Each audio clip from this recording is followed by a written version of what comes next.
Right, hello there, good evening, good morning, good afternoon, whatever it is, wherever you, yes, you happen to be. My name is Paul, I'm also called Knickknack for various reasons. I'm the brains behind the world's most boring blog, Knickknack's Old Peculiar. I'm also the guy that does the daily teaser. It's a set of fun, hopefully fun quizzes. Keep an eye out, subscribe and notify to my channel or my blog, and you will see the notifications go past. I'm also the brains behind the YouTube channel, Mr. Cuddy2977, where I do teasers, talk about movies occasionally, and talk about TV shows that I'm easily impressed with. Today is Tuesday the 14th of November, and yes, it's the day where I'm going to talk about a new season of an old show that I'm impressed with and thought I should share with you. That show is the fourth series of For All Mankind. The episode is the first one, originally aired on Friday, and it's called Glasnost. I wanted to tell you about it.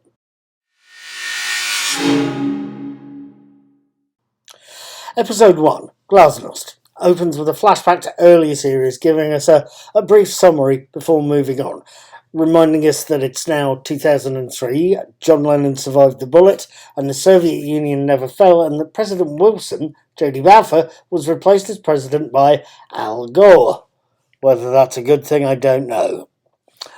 It also shows us the Happy Valley base on Mars and its vital position for joint missions between the US, the Soviet Union, and Helios Aerospace, and hints that North Korea is also occasionally involved. The latest mission, the one that opens this episode, is one led by Grigory Kuznetsov, I'll get it right one day, played by Lev Gorn, to attach an engine to an asteroid in low Mars orbit so it can be taken back to the planet and broken up for resources for the base. That mission goes disastrously wrong when a cable snaps. Back out on Earth, we see at least 3 threads being woven together to start this series. We see Margot, Ren Schmidt, now living in the USSR, frustrated at how the Russian Space Agency seems to be totally ignoring her and any advice she has. We're introduced to Miles, Toby Kebbell and his wife, who is an oil rig worker desperately wanting a job as a miner on the moon, but equally desperate enough to accept one on Mars with better pay, but a longer mission. We also find that Danielle, Chris Marshall, dealing with NASA's administrator, Eli Hobson. Administrator Hobson has a little job for Danielle.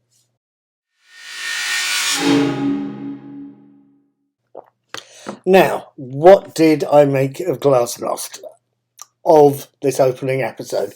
And for one thing, I've got to slightly confess, I grew up in the 90s. I can remember then Soviet leader Mikhail Gorbachev using the word Glasnost and perestroika, but have no idea how to bloody well pronounce them even after all this time when the words have been floating around. At any rate, that is beside the point. What did I make of Glasnost, the opening episode?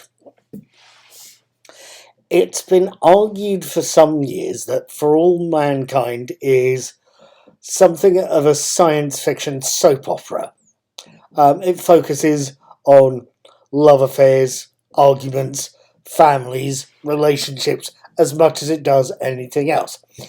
I think possibly I can be swayed, as the show's focus seems to be as much on those as it does on the science or the alternative history. It focuses on that relationship between lovers, ex-lovers, families, former husbands and wives, former spouses, and co-workers.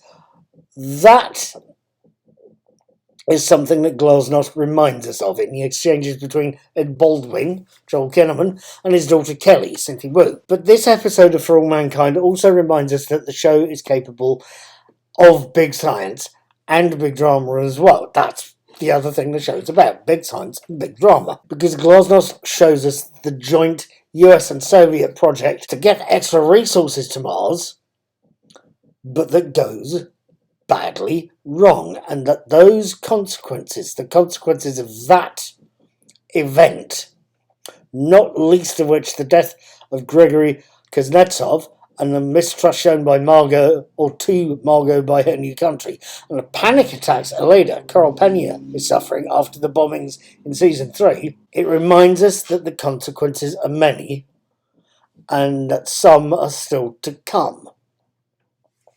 Frankly, as this episode reminds us, yes, For All Mankind is a sci-fi soap, one whose sympathetic characters have drawn us back for another season opener to let us catch up with some old friends. But yes, For All Mankind may be a soap, but it's a very watchable sci-fi one for all that. I gave this season opener 4 stars out of my usual 0 to 4 rating, and yes, I'm going to be coming back for next week. Part 4, Outro. Part 4, Outro. Right, yes, just as you know, yes, I will be back next week. Next Monday is, of course, the 20th of November 2023, and I will be watching the next episode of For All Mankind, Have a Nice Soul, and then I will be posting my written and video review on Knickknacks Old Peculiar and on Mr. Cuddy2977, the YouTube channel, next week on the 21st. I will hopefully see you then. If you're watching on YouTube, please, thank you for watching. Please hit subscribe. You'll get notified when the next video goes up. I will see you next week. Take care. Have fun.